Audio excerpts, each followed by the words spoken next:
Welcome to Math Made Easy with Frida. We're going to solve for x with absolute values. So let's start. Here we have the absolute value of 2x plus 1 is equal to 83. When we have to solve for problems like this, we will usually have two answers. One will be the positive and one will be negative.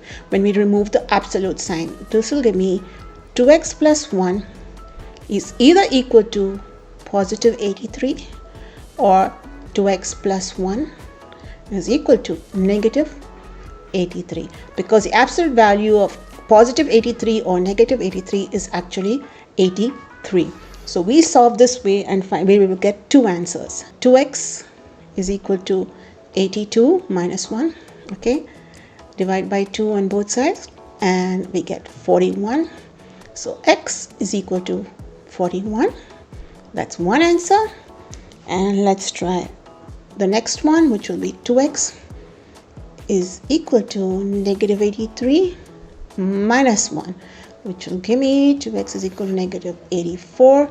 Divide by 2 on both sides and we get negative 42.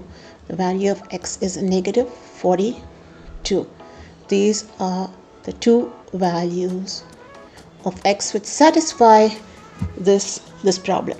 The same way, now if you're given a problem like this, first we will have to get rid of all these extra numbers before we start working on the absolute value. So let's work on getting rid of the 6 and the 5. First we get rid of the 6 by subtracting 6 on both sides and we get 5. Absolute value of 4 minus 3x is equal to 11 minus 6 is 5.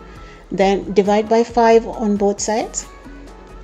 Here we get 1. So we're left with absolute value of 4 minus 3x is equal to 1. This now becomes so much easier to solve into 2. Always remember, split into 2, positive and negative. We have 4 minus 3x will be equal to positive 1, or 4 minus 3x is equal to negative 1. Whenever you remove the absolute value sign, you always have to look at the two possibilities, which are positive and negative. So we get here negative 3x is equal to negative 3. Divide by negative 3 on both sides. We get x is equal to 1. Then negative 3x is equal to negative 4 and minus negative 1. So negative 3x is equal to negative 5. Divide by negative 3 on both sides.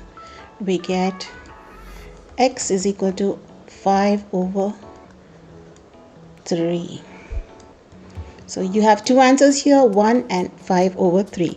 So that's how we approach absolute values. Remember to always find the positive and the negative.